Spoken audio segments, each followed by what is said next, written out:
Hello प्यारे दोस्तों। आज हम इश्क या सौदा एक दर्द भरी प्रेम कहानी का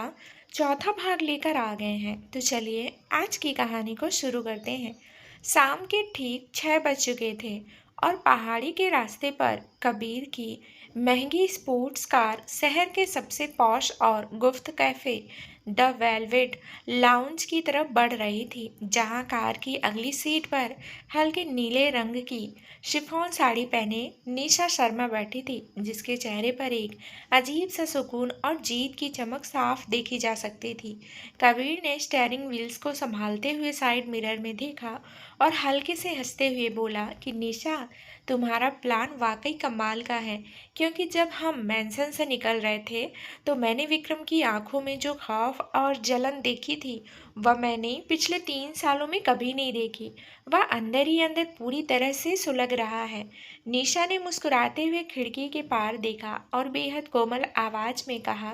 कि कबीर जी, वह जब तक अपना यह क्रूरता का नकली मुखौटा खुद अपने हाथों से नहीं उतार देता, मैं चैन से नहीं बैठूंगी। उसे यह एहसास होना ही चाहिए कि किसी को बेपनाह प्यार करने के बाद इस तरह तड़पाया नहीं जाता। कुछ ही देर में दोनों कैफे के भीतर दाखिल हुए, जो बहुत ही आलीशान था और जिसकी मध्यम पीली लाइटें और रोमांटिक संगीत माहौल को और भी ज़्यादा इंटीमेट बना रहे थे। जहां कबीर ने जानबूझकर कोने वाली एक ऐसी टेबल चुनी जहां से बाहर का रास्ता साफ दिखता था, और उसने निशा के लिए खुद कुर्सी खींचा तथा उसके बिल्कुल करीब होकर बैठ गया। इसी बीच कैफे के ठीक बाहर एक काले रंग की एसयूवी गाड़ी आकर रुकी, जिससे जिसके ब्लैक सी से धीरे से नीचे हुई, और गाड़ी के भीतर ब्लैक लेदर जैकेट और डार्क सनग्लासेस पहने विक्रम राठौर बैठा था, जिसका ऑरा इस समय किसी खूंखार शिकारी जैसा था,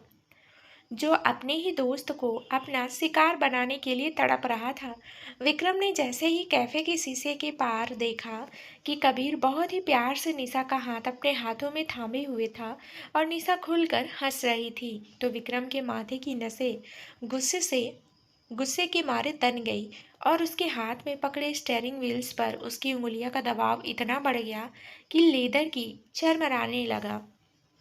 कैफे के भीतर कबीर ने निशा की आंखों में देखते हुए धीरे से फुसफुसाया कि भाभी साहब, अब थोड़ा और नाटक कीजिए, क्योंकि आपका वो मजनू बाहर गाड़ी में बैठा अपनी उंगलियां चबा रहा है। और यह कहते ही कबीर ने अपनी उंगली से निशा के गाल पर लगे एक छोटे से बाल को बहुत ही कोमलता से हटाया। यह मंजर देखते ही विक्रम राठौर का सारा सब्र, गुस्सा, वो बरसों पुराना अनुशासन और उसकी वो सख्त इमेज एक ही पल में ताश के पत्तों की तरह ढह गई, और उसने बिना सोचे समझे गाड़ी का दरवाजा खोला और अपने लंबे कड़क कदमों से कैफे के भीतर दाखिल हुआ, जहां उसके चलने की आहट से कैफे का पूरा स्टाफ अदम से पीछे हट गया। विक्रम सीधा उनकी टेबल के पास पहुंचा और उसने बिना कबीर की तरफ देखे निशा की कलाई को अपनी फौलादी पकड़ में दबोच लिया और उसे एक ही झटके में कुर्सी से खड़ा कर दिया, जिससे निशा सीधे उसकी चौड़ी और गर्म छाती से जा टकराई। विक्रम की आंखें गुस्से और जलन के मारे पूरी तरह से खून की तरह लाल हो चुकी थी, और उसकी आवाज़ में एक ऐसा जानलेवा कड़कपन था जिसने कैफे के म्यूजिक को भी फीका कर दिया। जब उसने कबीर को घूरते हुए कहा कि कबीर, खेल खत्म हुआ, इसकी कस्टडी सिर्फ मेरी है और इसे छूने की जरूरत दोबारा मत करना, वरना यह भूल जाऊंगा कि तुम मेरे बचपन के यार हो। कबीर ने चेहरे पर एक शरारती मुस्कान लाते हुए अपनी कॉफी का कप उठाया और कहा कि अरे विक्रम यार, तुम तो बुरा मान गए। मैं तो बस तुम्हारी कैदी को थोड़ा बहला रहा था, पर तुम्हारी ये जलन देखकर मुझे बहुत सुकून मिला। विक्रम ने कबीर की बात का कोई जवाब नहीं दिया और उसने निशा को लगभग घसीटते हुए कैफे से बाहर निकाला और अपनी गाड़ी के फ्रंट सीट पर पटक कर दरवाजा जोर से बंद कर दिया, जबकि कबीर पीछे खड़ा मुस्कुरा रहा था, क्योंकि निशा और उसका यह दाव विक्रम के दिल के उस असली जुनूनी आशिक को बाहर लाने में पूरी तरह सफल हो चुका था। कैफे से बाहर निकलते ही हाईवे पर काले रंग की वह एसयूवी गाड़ी हवा की रफ्तार में दौड़ रही थी, और कार के बंद कैबिन के भीतर का माहौल इतना भारी और सुलगता हुआ था मानो कोई बारूद का ढेर फटने के लिए तैयार खड़ा हो। विक्रम राठौर दोनों हाथों से स्टीयरिंग व्हील्स को इतनी जोर से भींचे हुए था कि उसकी कसरती हाथों की नसें साफ उभर आई थी और उसकी गहरी तथा खून की तरह लाल आंखें सामने सड़क पर टिकी थी, लेकिन उसका पूरा ध्यान अपने ठीक बगल वाली सीट पर बैठी निशा पर था। निशा अपनी नीले रंग की शिफॉन साड़ी के पल्लू को अपनी नाजुक उंगलियों में लपेटे बेहद शांत और बेपरवाह बैठी थी, मानो उसे विक्रम के इस खूंखार गुस्से से कोई फर्क ही नहीं पड़ रहा हो और उसकी यह बेरुखी विक्रम के भीतर लगी जलन की आग में घी का काम कर रही थी। विक्रम ने अचानक अपनी सुध-बुध खोकर गाड़ी की रफ्तार और बढ़ा दी और एक झटके में ब्रेक मारते हुए गाड़ी को हाईवे के किनारे एक अंधेरे और सुनसान पेड़ की ओट में रोक दिया, जिससे निशा का बदन झटके से आगे बढ़ा, लेकिन उसने खुद को संभाल लिया। तुम्हारी हिम्मत कैसे हुई निशा शर्मा? विक्रम की भारी और दहाड़ती हुई आवाज कार के बंद कैबिन में किसी बिजली की कड़वाहट की तरह गूंजी और उसने अपनी सीट बेल्ट खोली और एक झटके में निशा की तरफ झुक गया। कबीर के इतने करीब जाने की जुर्रत कैसे की तुमने? क्या तुम्हें समझ नहीं आता कि वह मेरा दोस्त है और तुम तुम सिर्फ मेरी कस्टडी में हो? तुम्हारी हर सांस पर, तुम्हारी हर मुस्कान पर मेरा हक है। तुम किसी और के सामने इस तरह खुलकर हंसने की हिम्मत कैसे कर सकती हो? विक्रम का चौड़ा और गर्म कसरती बदन इस समय निशा के इतने करीब था कि उसकी तेज और गर्म सांसें निशा के गालों और कांपते हुए गुलाबी होठों को सीधे छू रही थी। लेकिन निशा इस बार बिल्कुल नहीं डरी, क्योंकि वह अलमारी से मिली उसकी डायरी का पूरा सच जानती थी। उसने अपनी बड़ी बड़ी हिरनी जैसी आंखें उठाई और विक्रम की जलती हुई आंखों में सीधे झांकते हुए बेहद धीमी, मदहोश और तीखी आवाज में कहा कि क्यों विक्रम राठौर, तुम्हें इतनी क्यों तकलीफ हो रही है? कबीर तो तुम्हारा ही बचपन का दोस्त है ना, और वैसे भी तुमने ही तो कहा था कि मैं सिर्फ तुम्हारी खरीदी हुई गुलाम हूँ, राघव शर्मा के खानदान का गंदा खून हूँ। जब तुम्हें मुझसे सिर्फ नफरत है तो मैं कबीर के साथ कॉफी पीने जाऊं या उसके करीब जाऊं, इससे तुम्हें क्या फर्क पड़ता है? आखिर तुम अपना यह नकली गुस्सा दिखाकर साबित क्या करना चाहते हो? निशा के सीधे और बिना डरे बोले गए सवाल ने विक्रम के दिमाग के सारे तंदुओं को हिलाकर रख दिया और वह कुछ पल के लिए अवाक रह गया, क्योंकि उसने आज तक निशा की आंखों में अपने लिए ऐसा अटूट विश्वास और चुनौती कभी नहीं देखी थी। विक्रम ने अपनी उंगलियों से निशा की नाजुक ठुंडी को अपनी मजबूत पकड़ में दबोचा और उसका चेहरा थोड़ा और ऊपर उठाते हुए बेहद करीब से फुसफुसाया कि मुझे फर्क पड़ता है निशा, क्योंकि तुम इस मेंशन से बाहर कदम नहीं रख सकती और कबीर मेरा राजदार हो सकता है, लेकिन वह तुम्हें छूने का हक नहीं रखता। निशा ने एक सातिरक खूबसूरत मुस्कान अपनी होठों पर लाई और अपना चेहरा विक्रम के और करीब लाते हुए उसकी शर्ट के कॉलर को अपनी उंगलियों में भींच लिया और दोनों के दिलों की धड़कनें इस समय इतनी तेज थी कि सन्नाटे में साफ सुनी जा सकती थी। निशा ने उसकी आंखों में आंखें डालकर कहा कि तुम बहुत बड़े कायर हो विक्रम। तुम दुनिया के सामने खुद को एक हैवान दिखाते हो, लेकिन अंदर से तुम आज भी उसी कॉलेज के लड़के की तरह मुझसे छुप छुप कर मोहब्बत करते हो, है ना? अब अपनी इस जलन को छुपाना बंद करो और खुद अपने मुंह से कहो कि तुम्हें मुझसे नफरत नहीं बल्कि बेपनाह जुनून है। यह सुनते ही विक्रम के सब्र का बांध पूरी तरह से टूट गया और उसने बिना एक पल गमाए अपने होठ सीधे निशा के कांपते हुए गुलाबी होठों पर रख दिए। लेकिन यह किस पहले की तरह क्रूर या दर्द देने वाली नहीं थी, बल्कि इसमें उसके 3 सालों का छिपा हुआ इंतजार, उसका बेपनाह जुनून और उसकी वो खूंखार तड़प पूरे तरह से पिघल कर बाहर आ रही थी, जिसे निशा भी अपनी बंद आंखों के साथ पूरी शिद्दत से महसूस कर रही थी। विक्रम का हाथ निशा की पतली कमर पर कस गया और उसने निशा को अपनी तरफ इस कदर खींच लिया मानो वह इस बंद कार के भीतर के समय के पहिए को हमेशा के लिए रोक देना चाहता हो। कार जब तेज रफ्तार से राठौर मेंशन के बड़े अहाते में आकर कुछ समय बाद रुकी तो केविन का सन्नाटा अभी भी जज्बातों की भारी गर्माहट से सुलग रहा था। विक्रम ने जैसे ही गाड़ी का इंजन बंद किया, निशा ने झटके से अपनी सीट बेल्ट खोली और कार का दरवाजा खोलकर बाहर निकलने लगी, लेकिन तभी उसके पैर उसकी शिफॉन साड़ी में उलझ गए। विक्रम ने फुर्ती से उसका हाथ थामना चाहा, पर निशा ने एक तीखी नोक झोंक वाले अंदाज में अपना हाथ पीछे खींच लिया और विक्रम को घूरते हुए बोली कि मिस्टर राठौर, कार के अंदर जो कुछ भी हुआ उसे अपनी जीत समझने की भूल मत करना। तुम आज भी दुनिया के सामने सिर्फ एक क्रूर मालिक हो और मैं तुम्हारी कैदी। निशा की इस बचकानी और जिद्दी नोक झोंक को देखकर विक्रम के अंदर का सोया हुआ शैतान अचानक जाग उठा क्योंकि वह नहीं चाहता था कि कबीर या मैंसन के गार्ड्स के सामने निशा इस तरह खुलकर उस पर अपना हक जताए। उसने अपनी पुरानी आदत के मुताबिक अपने चेहरे पर वही बर्फीला खूंखार और बेरहम मुखौटा वापस ओढ़ लिया और एक जोरदार झटके के साथ निशा की नाजुक कलाई को अपनी फौलादी उंगलियों में दबोच लिया। विक्रम का ऑरा एक ही पल में इतना ज्यादा डरावना और कड़क हो गया जैसे कहानी की शुरुआती दौर में हुआ करता था जब वह निशा को ऑक्सन के बाजार से खरीद कर लाया था। उसने निशा को गाड़ी की बॉडी से सटा दिया और उसकी आंखों में खूंखार तरीके से झांकते हुए बेहद ठंडी और जानलेवा आवाज में कहा कि अपनी जुबान को अपनी हद में रखा करो, रखना सीखो निशा शर्मा। तुम भूल रही हो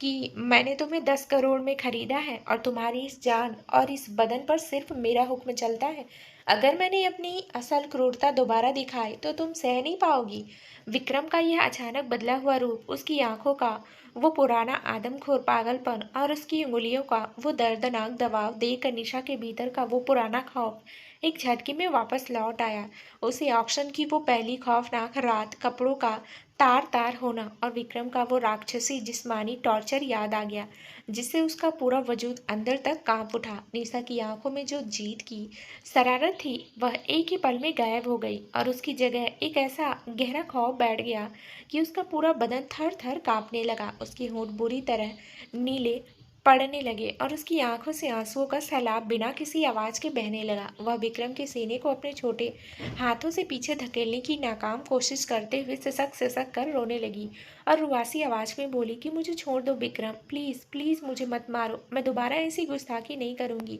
मुझे उस अंधेरे तहखाने में वापस भेज दो, पर प्लीज मुझे उस दर्दनाक रात की तरह दोबारा मत तड़पाओ। मैं तुम्हारे पैर पड़ती हूँ। निशा का इस कदर असहाय होकर रोना, उसका डर के मारे पीला पड़ जाना और अतीत के उस टॉर्चर के खौफ में पूरी तरह टूट जाना देखकर विक्रम का कलेजा अंदर तक छलनी हो गया। उसे एक ही पल में एहसास हो गया कि उसकी पुरानी हैवानियत ने इस बेकसूर लड़की के नाजुक दिल पर कितना गहरा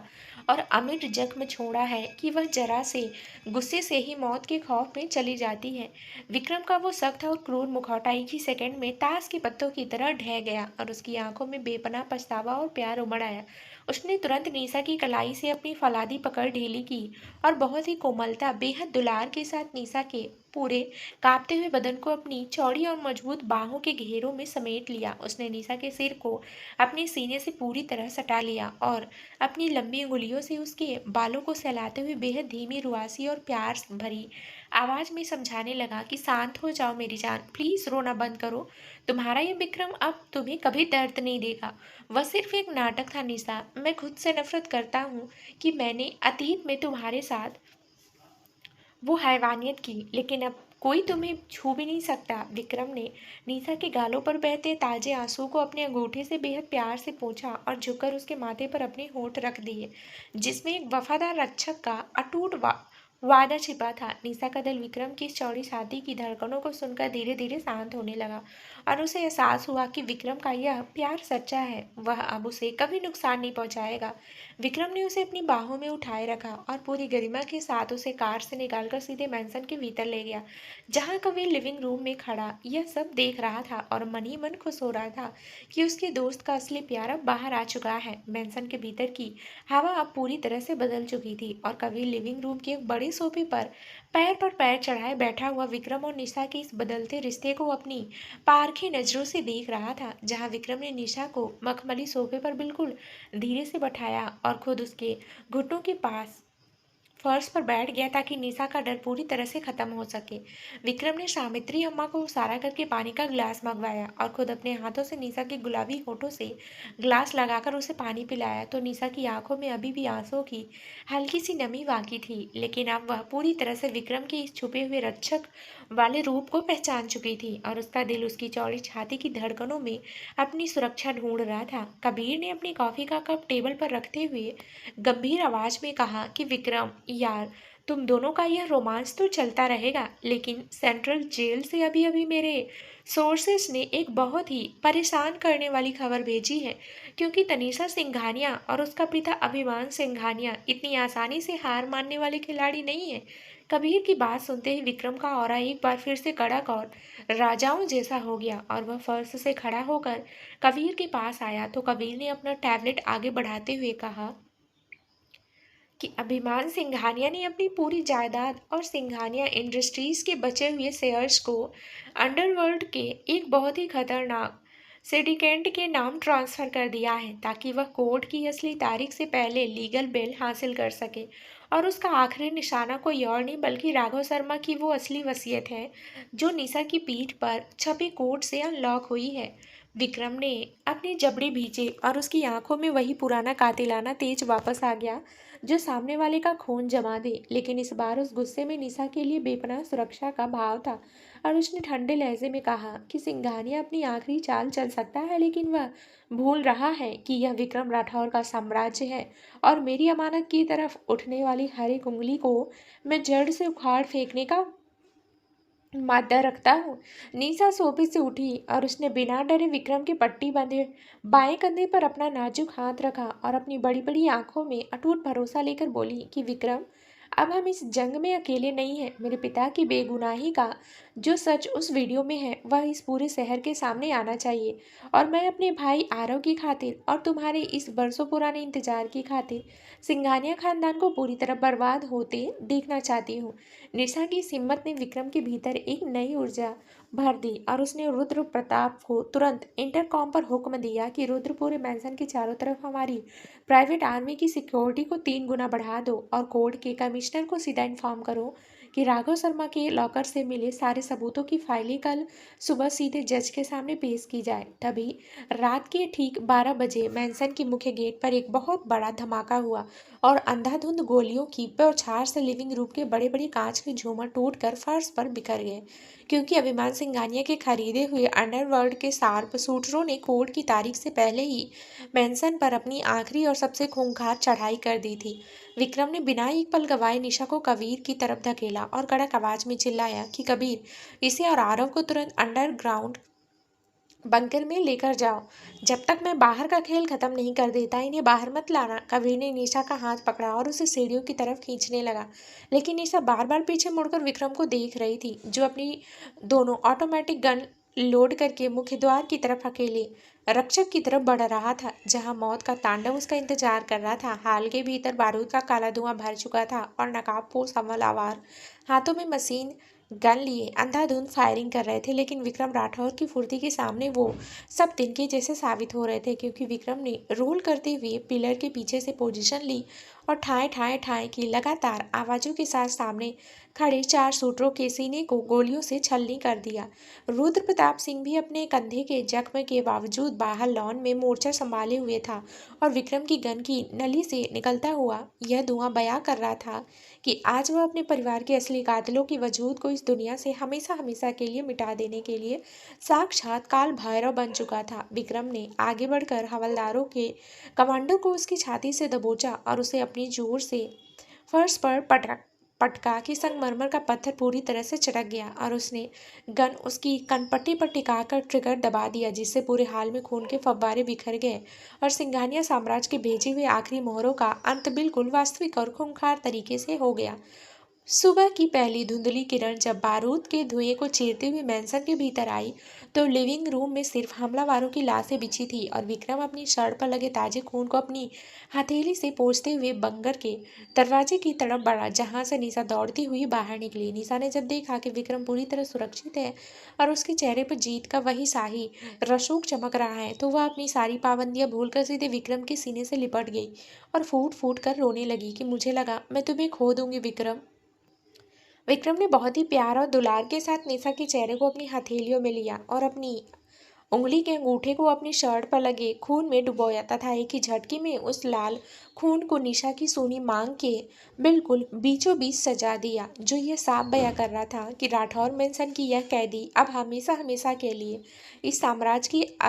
असली मलिका और विक्रम के दिल की धड़कन बन चुकी है। कबीर और रुद्र ने रुद्र ने दूर खड़े होकर इस सुनहरे मंजर को देखा और तालियां बजाई, क्योंकि सालों से सुलगती नफरत का यह जुनून, ये बाजार अब बेहद पवित्र रक्षक और सच्चे इश्क के सिंदूरी वादे में बदल चुका था। राठौर मैंसन की हवाओं में बिखरा बारूद का धुआं अब सुबह की ताजी ठंडी हवा के झोंकों के साथ धीरे धीरे छट रहा था, लेकिन उस आलीशान लिविंग रूम के संगमरमर के फर्श पर बिखरे खून के कतरे और टूटे झूमरों के कांच अभी भी रात के उस खौफनाक और अंतिम युद्ध की गवाही दे रहे थे।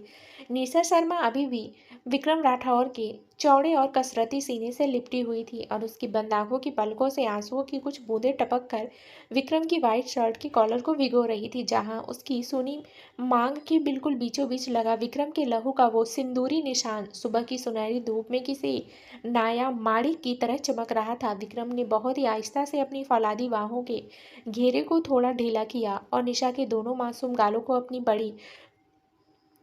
खुरदरी हथेली के प्याले में समेटते हुए उसका चेहरा ऊपर उठाया, तो उसकी आंखों में इस समय एक ऐसी बेपनाह मोहब्बत, एक ऐसा अटूट सुकून और रक्षक का वो पवित्र दुलार था जिसे देखकर निशा का पूरा वजूद एक अनजान सी तृप्ति से भर गया। विक्रम ने अपने तीखे होठों को निशा के माथे पर लगे उस खूनी सिंदूर के बिल्कुल करीब ले जाकर बेहद धीमी, मखमली और भारी आवाज में फुसफुसाया कि डर का एक साया अब तुम्हारी इस जिंदगी से हमेशा के लिए विदा हो चुका है निशा, और मैंने सालों पहले जिस कली को दूर से देखकर अपने दिल की धड़कनें हारी थी, आज उसे अपने साम्राज्य की मलिका बनाकर मैंने विधाता के उस लिखे को भी सच कर दिया है, जिसे धीरज शर्मा और सिंघानिया खानदान ने मिटाना चाहा था।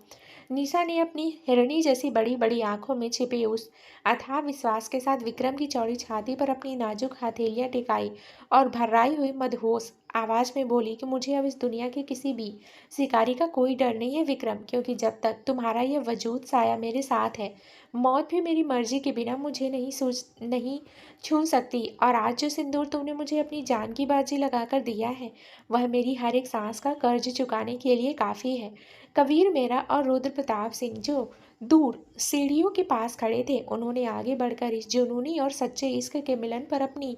तालियों की गड़गड़ाहट से पूरे हॉल के सन्नाटे को तोड़ दिया। और रुद्र ने अपने घायल कंधे को संभालते हुए मुस्कुराकर कहा कि छोटे मालिक, अब भावुक होने का वक्त नहीं है, क्योंकि शहर की सबसे बड़ी हाई कोर्ट की स्पेशल बेंच ठीक 11 बजे बैठने वाली है, जहां राघव शर्मा की वो असली वसीयत और सिंघानिया इंडस्ट्रीज के काले कारनामों की फाइलें जज के सामने पेश की जाएगी। कबीर ने अपनी जेब से घड़ी निकालकर देखते हुए बेहद गंभीर लहजे में कहा कि हाँ, विक्रम, अभिमान सिंघानिया और तनीषा सिंघानिया के वकीलों ने अंडरवर्ल्ड्स के उस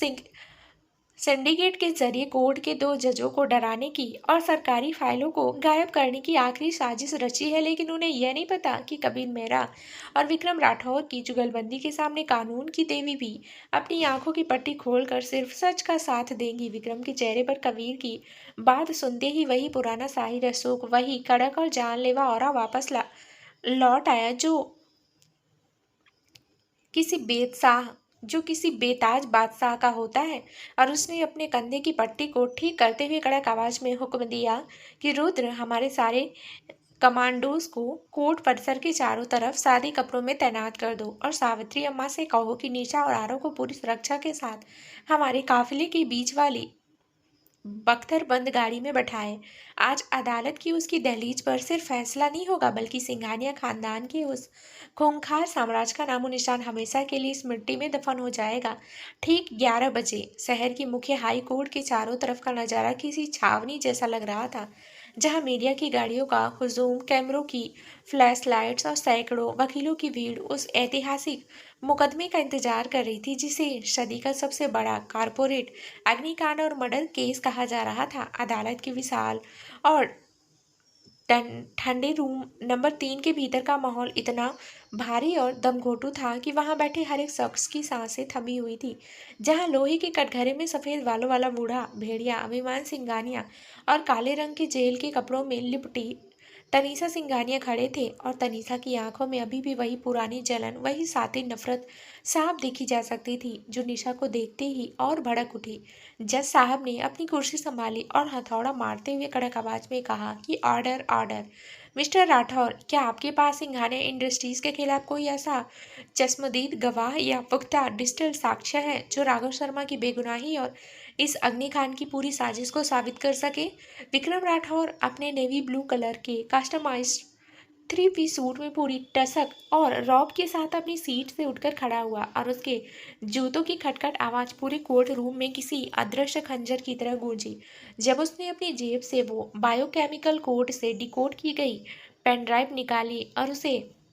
सरकारी वकील की तरह बढ़ाते हुए भारी आवाज में कहा कि हुजूर, राघव शर्मा ने मरने से पहले जिस वीडियो वसीयत को एक गुप्त क्लाउड सर्वर पर लॉक किया था, उसकी असली चाबी उनकी बेटी निशा शर्मा की पीठ पर छुपाई गई थी, जिसे कल रात हमारी फॉरेंसिक टीम ने पूरी तरह से डिकोड कर लिया है। और इस वीडियो में खुद राघव शर्मा ने अपनी आखिरी सांस लेते हुए उस भयानक रात का पूरा सच बयां किया है। जैसे ही कोर्ट रूम की बड़ी प्रोजेक्टर स्क्रीन पर वह वीडियो प्ले हुआ और राघव शर्मा का वो सौम्य बेकसूर चेहरा सामने आया और उनकी लड़खड़ाती हुई आवाज में धीरज शर्मा और अभिमान सिंघानिया के उस खूनी खेल का पर्दाफाश हुआ, पूरे कोर्ट रूम में एक भयानक सन्नाटा पसर गया और जज साहब के हाथ में पकड़ा पेन भी वहीं थम गया। अभिमान सिंघानिया के वकील ने घबराकर खड़े होते हुए चिल्लाकर कहा कि ऑब्जेक्शन माय लॉर्ड, यह फेक वीडियो हो सकता है, इसे डिजिटल तकनीकी से बदला जा चुका है। मिस्टर विक्रम राठौर मेरी मुकम्मिल तनीषा और सिंघानिया साम्राज्य को फंसाने के लिए ये सब ड्रामा कर रहे हैं। तभी कोर्ट रूम का भारी दरवाजा एक झटके के साथ खुला और व्हीलचेयर पर बैठे नीता के छोटे भाई आरव शर्मा को लेकर 2 पुलिस ऑफिसर अंदर दाखिल हुए, जिसके सिर और हाथ पर लगे प्लास्टर को देखकर पूरी अदालत में कानाफूसी होने लगी। और आरव ने कटघरे के पास आकर अपनी कांपती लेकिन बुलंद आवाज में कहा कि यह कोई झूठ नहीं है जज साहब। कल रात तनीषा सिंघानिया के भेजे हुए गुंडों ने मुझे और मेरी दीदी को मिटाने के लिए राठौर विला पर जो हमला किया, उसके सारे कारतूस और हवलदारों के मोबाइल फ़ोन के रिकॉर्ड्स मेरे पास हैं, जो यह साबित करते हैं कि ये लोग वसीयत को हासिल करने के लिए किसी भी हद तक जा सकते हैं। तनीषा ने जब देखा कि उसकी आखिरी चाल भी पूरी तरह नाकाम हो चुकी है और आरव की गवाही के बाद कोर्ट का रुख बदल चुका है, तो उसका पूरा मानसिक संतुलन बिगड़ गया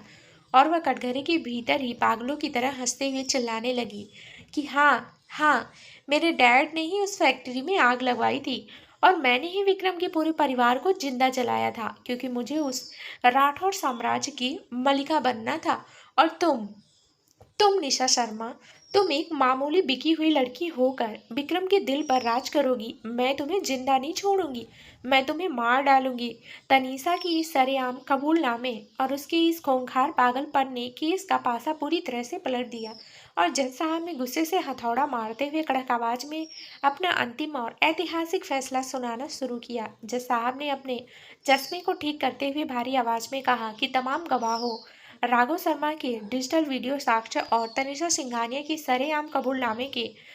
मद्देनजर यह अदालत इस नतीजे पर पहुंची है कि सालों पहले हुए उस फैक्ट्री अग्निकांड के असली मास्टरमाइंड धीरज शर्मा और अभिमान सिंघानिया ही थे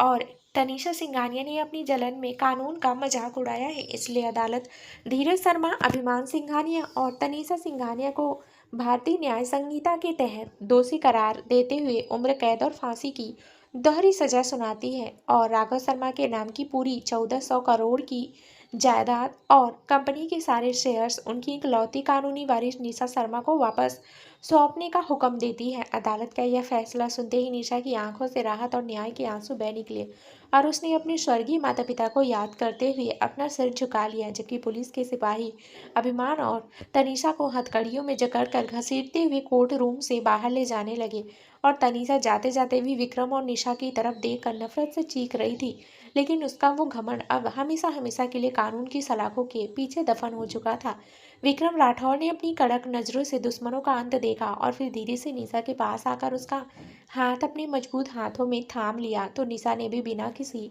हिचकिचाहट के अपना पूरा वजूद उसके इस वफादार साए में सौंप दिया, क्योंकि सालों से सुलगती नफरत का यह जुनून बाजार अब अपनी आखिरी और सबसे खूबसूरत मंजिल की तरफ बढ़ चला था, जहां कोर्ट की इस दहलीज से बाहर निकलते ही राठौर मैंसन में उनके भव्य और शाही विवाह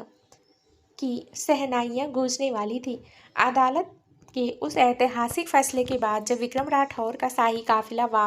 वापस राठौर मैंसन के बड़े लोहे के गेट को पार करके अंदर दाखिल हुआ, तो पूरे परिसर का माहौल किसी उत्सव जैसा तब्दील हो चुका था, क्योंकि सावित्री अम्मा ने पहले ही पूरे मैंसन को ताजे सफ़ेद, लाल, गुलाबी और लड़ियों से सजवा दिया था और घर के बरामदे में शाही शहनाइयों की मधुर धुन हवा में तैर रही थी, जो वर्षों पुराने उस काले सन्नाटे को हमेशा हमेशा के लिए विदा कर रही थी। गाड़ी रुकते ही रुद्र प्रताप सिंह ने आरव शर्मा की व्हीलचेयर को बहुत ही आदर के साथ नीचे उतारा और आरव के चेहरे पर अपनी दीदी की इस नई खुशहाल जिंदगी को देखकर एक गहरी संतुष्टि और खुशी की चमक साफ नजर आ रही थी, जो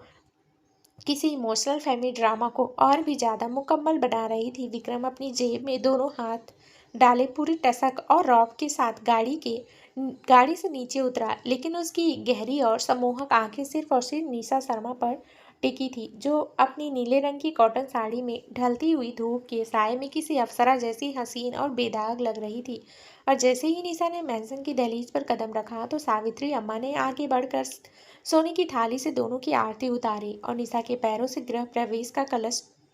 डुलवाया, जो इस बात का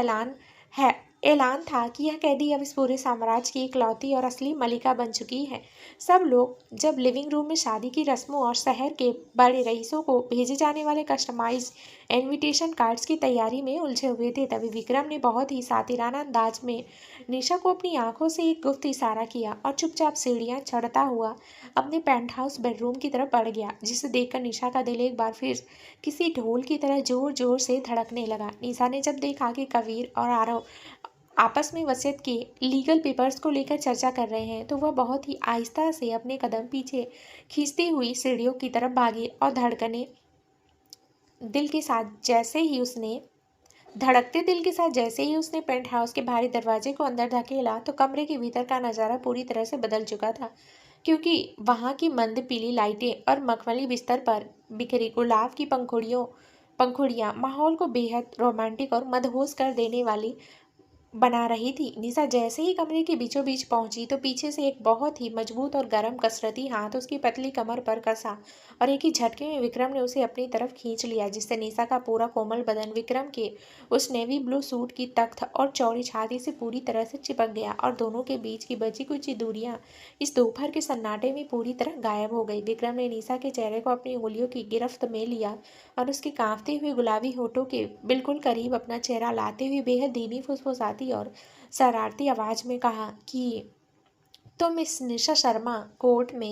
कोर्ट से तुम्हें तुम्हारी 1400 करोड़ की जायदाद तो वापस मिल गई, लेकिन क्या तुम भूल रही हो कि इस विक्रम राठौर ने जो 10 करोड़ की बोली लगाकर तुम्हें उस बाजार से खरीदा था, वह कर्ज तुम कब और कैसे चुकाने वाली हो। विक्रम की इस अचानक हुई रोमांटिक शरारत और उसकी आंखों में छिपे उस पुराने जुनूनी आशी के दीवानेपन को देखकर निशा के गाल शर्म के मारे पूरी तरह से लाल सेव जैसे हो गए और उसने अपनी हिरनी जैसी बड़ी बड़ी आंखों में एक प्यारी सी नोक झोंक वाली चमक लाते हुए विक्रम की सूट के कॉलर को अपनी नाजुक उंगलियों में भींच लिया और बोली कि मिस्टर राठौर, अब वकालत का रौब मेरे सामने मत झाड़िए, क्योंकि अब मैं कानूनन राघव शर्मा की इकलौती वारिश हूँ और अगर मैंने अपनी पावर ऑफ अटॉर्नी किसी और को दे दी तो आपका ये पूरा राठौर साम्राज्य खतरे में पड़ जाएगा। इसलिए बेहतर होगा कि आप मुझे तंग करना बंद करें। विक्रम की होठों पर निशा की यह प्यारी धमकी सुनकर एक बहुत ही खूबसूरत और जानलेवा मुस्कान उभरी और उसने अपनी पकड़ को निशा की कमर पर थोड़ा और कसते हुए निशा की साड़ी के पल्लू को बहुत ही आहिस्ता से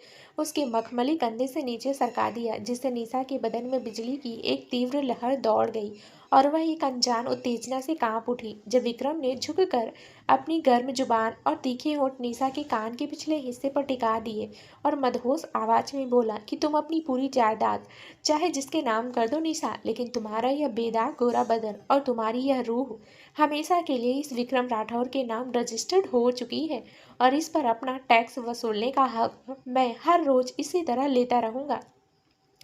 निशा ने डर और रोमांस के इस घोलमेल के बीच अपनी आंखें बंद कर ली और अनजाने में उसके दोनों हाथ विक्रम की मजबूत पीठ पर कस गए, लेकिन तभी नीचे लिविंग रूम से कबीर की एक बहुत ही जोरदार और खिलखिलाती हुई आवाज गूंजी कि यार विक्रम, अगर तुम्हारी ये सीक्रेट मीटिंग खत्म हो गई हो तो जरा नीचे आ जाओ, क्योंकि हल्दी और मेहंदी की रस्मों के लिए पंडित जी भी शुभ मुहूर्त निकाल चुके हैं और तुम्हारी होने वाली सास के खानदान के कुछ दूर के वफादार रिश्तेदार भी मैंसन के दहलीज पर आ पहुंचे हैं। कबीर की आवाज़ सुनते ही निशा ने झटके से खुद को विक्रम की बाहों से छुड़ाया और अपने अस्त व्यस्त पल्लू को संभालते हुए शर्मा का दरवाजे की तरफ भागी, लेकिन विक्रम ने जाने से पहले एक बार फिर उसका हाथ पकड़ा और उसके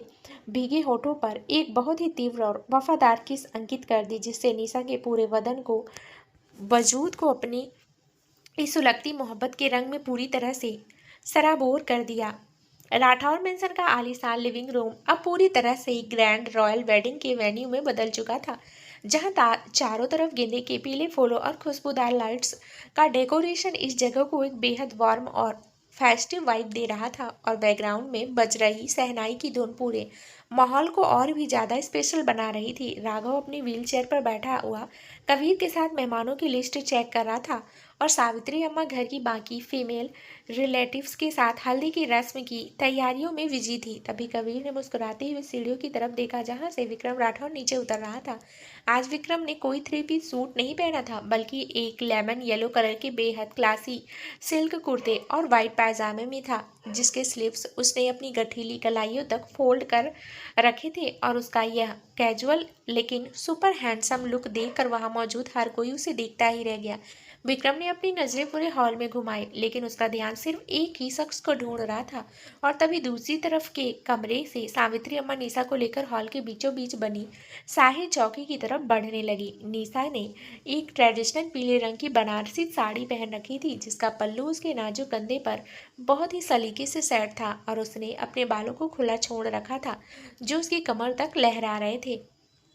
उसकी मांग में लगा विक्रम के खून का वो सिंदूरी निशान और उसके चेहरे की नेचुरल ग्लो देखकर विक्रम का दिल एक बार फिर अपनी रफ्तार पूरी तरह से हार बैठा। निशा जैसे ही चौकी पर आकर बैठी तो उसकी नजरें सीधे विक्रम की उन गहरी और इंटेंस आंखों से टकराई, जो बिना पलक झपकाए सिर्फ उसे ही घूर रही थी, जिससे निशा का पूरा बदन शर्म के मारी सिहर उठा और उसने अपनी पल के नीचे झुका ली। पंडित जी ने जैसे ही मंत्र पढ़ना शुरू किया, घर की औरतों ने एक एक करके निशा के गालों और हाथों पर हल्दी लगाना शुरू कर दिया, और निशा इस पूरे माहौल में खुद को बहुत ही कंफर्टेबल और खुश फील कर रही थी, क्योंकि उसे सालों बाद एक असली फैमिली वाली वाइब मिल रही थी। तभी कबीर ने विक्रम की पीठ पर एक दोस्ताना थप्पड़ मारा और शरारती लहजे में बोला कि ओए मजनू, अब वहां दूर खड़े होकर सिर्फ घूरते ही रहोगे या अपनी होने वाली बीवी को खुद अपने हाथों से हल्दी लगाने का चांस भी लोगे? विक्रम ने चेहरे पर एक फेक कड़कपन लाया और कबीर को घूरते हुए बोला कि कबीर, तुम अपनी बकवास बंद करो। मैं इन सब रस्मों में यकीन नहीं रखता। लेकिन उसके कदम अपने आप ही निशा की चौकी की तरफ बढ़ने लगे। विक्रम को अपने करीब आता देख निशा के दिल की धड़कनें एकदम से बढ़ गई, और जैसे ही विक्रम निशा के बिल्कुल सामने आकर फर्श पर घुटनों के बल बैठा, पूरे हॉल में एक रोमांटिक सा सन्नाटा छा गया। विक्रम ने कटोरी से थोड़ी सी हल्दी अपनी उंगलियों पर ली और बहुत ही आहिस्ता बेहद कोमल स्पर्श के साथ उसे निशा के गोरे गालों पर लगाना शुरू किया। तो उसकी उंगलियों की छुअन इतनी वार्म और वाइल्ड थी कि निशा के पूरे बदन में एक करंट सा दौड़ गया। विक्रम ने अपने चेहरे को थोड़ा और आगे बढ़ाया और निशा के कान के बिल्कुल पास झुककर बेहद धीमी, रसीली और शरारती आवाज में फुसफुसाया कि तो मिसेस राठौर बनने की तैयारी पूरी हो चुकी है, लेकिन याद रखना कि हल्दी का असली रंग तो आज रात मेरे बेडरूम में चढ़ेगा, जब मैं तुमसे अपने उस 10 करोड़ का एक एक पल का हिसाब वसूल करूंगा। विक्रम की इस बोल्ड और सुपर हॉट शरारत को सुनकर निशा का गला पूरी तरह से सूख गया, और उसने अपनी आंखें बंद करके अपनी साड़ी के पल्लू को मुट्ठी में भींच लिया, जबकि विक्रम ने अपनी उंगली की बची हुई हल्दी चुपके से निशा की गर्दन के उस नाजुक हिस्से पर लगा दी, जहां उसने रात को अपने प्यार की मोहर लगाई थी। निशा ने कांपते हुए अपनी पलकें उठाई और विक्रम को चढ़ाते हुए बेहद धीमी आवाज में कहा कि आप बहुत बड़े फ्लर्टी हैं। विक्रम, जरा बाहर देखिए, सब लोग हमें ही देख रहे हैं, थोड़ा तो शर्म कीजिए। विक्रम विक्रम की होठों पर निशा की यह बात सुनकर एक बेहद अट्रैक्टिव और जानलेवा मुस्कान उभरी, और वह पूरी टसक के साथ वहां से खड़ा हो गया, जबकि कबीर और आरव ने दूर से उनकी इस खूबसूरत केमिस्ट्री को देखकर जोर से हंसना शुरू कर दिया। राठौर मेंशन की शाम अब और भी ज़्यादा जादुई और गॉर्जियस हो चुकी थी, क्योंकि पूरे लॉन एरिया को वाइट और पेस्टल पिंक कलर के पर्दों और हजारों फेयरी लाइट से सजाया गया था, जिससे पूरी जगह एक बेहद क्लासी और ड्रीमी वाइब दे रही थी। संगीत और मेहंदी नाइट के इस ग्रैंड फंक्शन में शहर के कई बड़े रईस और वीआईपी गेस्ट आ चुके थे, और पूरा माहौल डीजे के बजते हुए लेटेस्ट रोमांटिक ट्रैक्स से ट्रैक्स से गुंजायमान हो रहा था। कबीर ब्लैक कलर की शेरवानी में पूरे होस्ट वाले अंदाज में मेहमानों को अटेंड कर रहा था और आरव भी अपनी व्हील चेयर पर बैठे बैठे कबीर की इस एनर्जी को देखकर काफी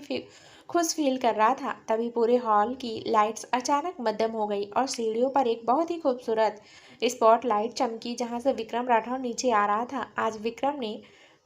ऑल ब्लैक कलर की एक बेहद फिटेड और डिजाइनर इंडो वेस्टर्न शेरवानी पहनी थी, जो उसके कसरती और चौड़े बदन पर बिल्कुल परफेक्ट बैठ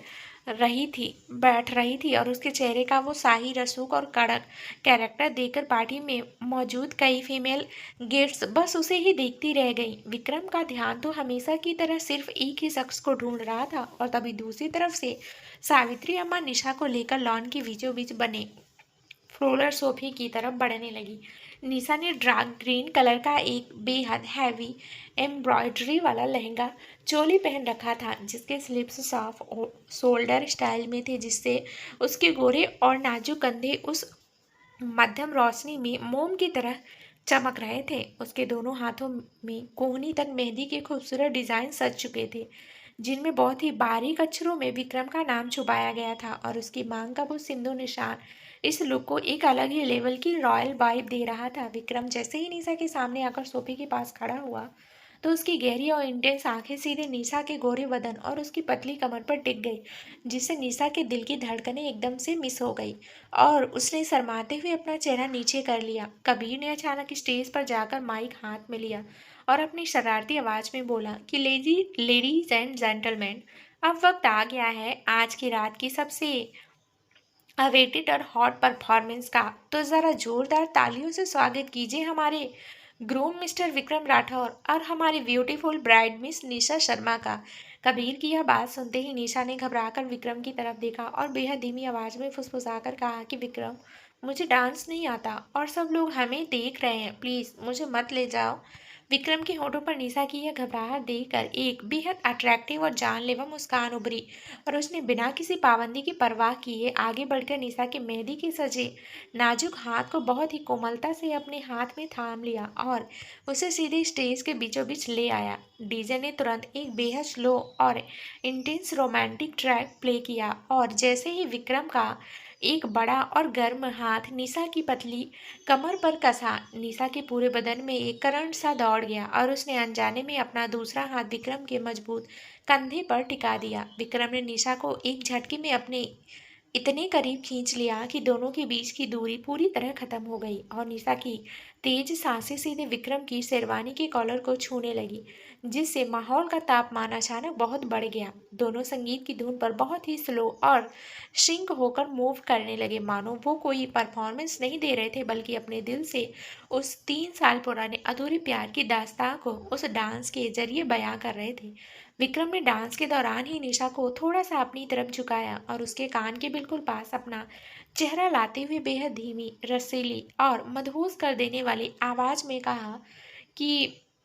तो मिसेस राठौर, मेहंदी तो तुम्हारे हाथों पर बहुत ही डार्क चढ़ी है, लेकिन क्या तुमने इस डिजाइन में मेरा नाम छुपाया है या मुझे खुद उसे ढूंढने के लिए आज रात तुम्हारे कमरे में आना पड़ेगा? विक्रम की इस बेहद बोल्ड और सुपर हॉट शरारत को सुनकर निशा का पूरा बदन कांप उठा और उसने विक्रम की शर्ट को उंगलियों में भींचते हुए कहा कि आप बहुत बिगड़ गए हैं विक्रम। कबीर और आरब सामने ही बैठे हैं, अगर उन्होंने सुन लिया तो मैं कहीं मुंह दिखाने लायक नहीं रहूंगी। विक्रम ने एक हल्की सी हंसी हंसी और निशा को वापस एक घेरे में घुमाते हुए उसके गोरे और कंधे पर अपने होठों का एक बहुत ही हल्का और वफादार स्पर्श दे दिया, जिससे निशा का पूरा वजूद उसकी इस सुलगती मोहब्बत के रंग में पूरी तरह से पिघल गया। पूरे लॉन में तालियों की गड़गड़ाहट गूंज उठी, क्योंकि उन दोनों की यह इंटेंस और क्लोज केमिस्ट्री देखकर वहां मौजूद हर एक गेस्ट पूरी तरह से हैरान और इम्प्रेस्ड हो चुका था। कबीर और आरव ने स्टेज के पास आकर उन दोनों पर गुलाब की पंखुड़ियां बिखेरनी शुरू कर दी। तो दोस्तों, आगे क्या नया ट्विस्ट आएगा इस कहानी में, ये जानने के लिए इस कहानी का अगला भाग जरूर सुने, जो बहुत ही जल्दी इस चैनल पर प्रसारित कर दिया जाएगा। धन्यवाद दोस्तों।